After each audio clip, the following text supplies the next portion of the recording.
From the Frontier Communications Studio, this is Tonight Live. Tonight Live begins now. Two shocking reports tonight out of the Mountain State. Good evening. I'm Dan Thorne. West Virginia has the highest rate of drug overdose deaths in the nation. That's according to a new report released today by the nonprofit groups Trust for America's Health and the Robert Wood Johnson Foundation. Overdose deaths in the state happened at about 34 per 100,000 people from 2011 to 2013. That's up dramatically from 22 deaths per 100,000 people from 2007 to 2009. The report that just came out, I have to tell you, it's not shocking, but it is devastating. You know, we've been saying for quite some time now. I mean, I've been on this job for a little over 5 years now, and consistently we've led the nation in drug overdose death rates. And tonight we're also learning that West Virginia also has the highest death rate from injuries like those sustained in overdoses, car accidents, falls, and fires. Researchers analyzed information on death rates from injuries both intentional and unintentional in all 50 states and Washington, D.C. between 2011 and 2013. In the U.S. as a whole, there were more than 190,000 deaths from injuries per year and about 58 deaths per 100,000 people. In West Virginia, there were about 98 deaths from injuries per 100,000 people. A federal appeals court denies a request to assign Don Blankenship's case to a judge outside of southern West Virginia. A panel of 3 judges filed the order yesterday. The former Massey Energy CEO's defense first filed the request back in May. Blankenship was indicted on 3 charges, all in connection with his role in the April 2010 Upper Big Branch mining disaster. An explosion there killed 29 miners. The trial is set for October 1st at 9 a.m. in Charleston. The company behind last year's massive chemical leak and regulators strike a $2.5 million deal. This will help clean up the contaminated site. Freedom Industries released the plan in a filing yesterday in U.S. bankruptcy court in Charleston. It says that Freedom parent company Chemstream Holdings would add more than $1 million to clean the spill site. Freedom would contribute $1.4 million. The January 2014 spill spurred a tap water ban for 300,000 people for days. The agreement says that Freedom can't sue Chemstream for the spill or cleanup. The West Virginia Supreme Court rules life insurance companies must overturn policies of the deceased. The justices made the unanimous ruling yesterday. The ruling overturns a decision made by Putnam County Circuit Judge Joseph Reeder, saying the insurance companies weren't required to act unless a claim is filed. Treasurer John Perdue filed suit against 63 insurance companies in the county. An attorney representing the state on the case says the ruling means that insurance companies can no longer continue earning interest on a deceased policyholder's money.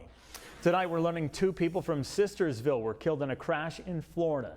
29-year-old Daniel Eden and 24-year-old Brandy Eden both died when their car crossed a double yellow line colliding with another. 2 children were also in the car at the time of the accident and are in a Florida hospital in critical condition. 3 other people were killed in that accident.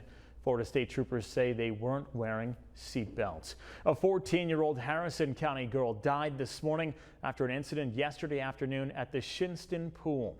Officials say just after 2 o'clock yesterday afternoon, lifeguards removed a girl from the pool and performed CPR. The girl was taken to United Hospital Center before being transferred to Ruby Memorial Hospital. City officials believe the girl may have suffered from a medical condition. They're waiting for the medical examiner's report on the cause of death. Making sure kids have everything they need to go back to school in the fall. Starting July 1st, the state of West Virginia will begin accepting applications for school clothing vouchers. Officials tell us families with school-aged children currently getting West Virginia Works cash assistance are eligible, and children currently in foster care are automatically eligible. Others may be allowed school clothing vouchers. The monthly income for a family of 4 may not exceed $2,021. A food program through the Department of Education is working to help kids eat healthy and from going hungry. The Summer Food Service Program gives children 18 years and younger in lower income areas free and nutritious meals when school's out. It's to fill the void when they don't have access to school breakfast programs or national school lunch programs. You can find out more information on the West Virginia Department of Education's website. Campbell County School may soon be getting a facelift. At last night's Board of Education meeting, there was a talk about a $3.5 million surplus to build an addition onto Martha Elementary School. This would accommodate the possible closure of Davis Creek Elementary School. The plans included the addition of 15 classrooms, a multi-purpose gym, and renovations if the merger takes place. Then the school would have almost 500 students. Randolph County Superintendent Terry George is leaving his position to take the same position in Fayette County.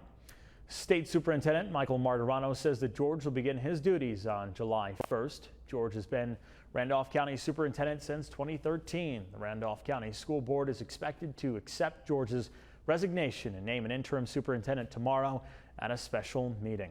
Marshall University interim president Gary G. White was in Washington this week, where he delivered the university's State of the University address.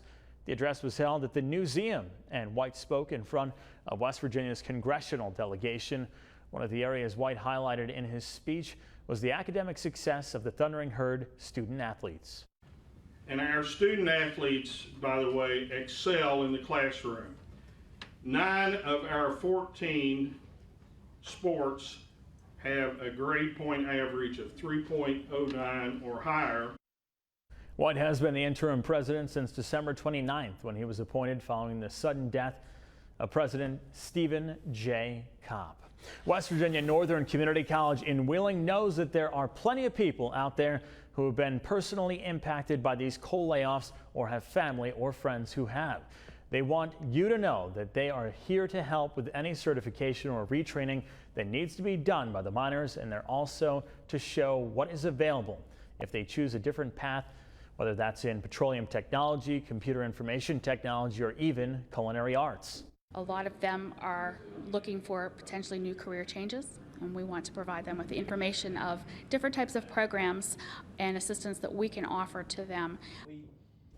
Today's sessions covered everything from the classes they're offering, financial aid help and academic support services available, and even a tour of the classrooms and workstations.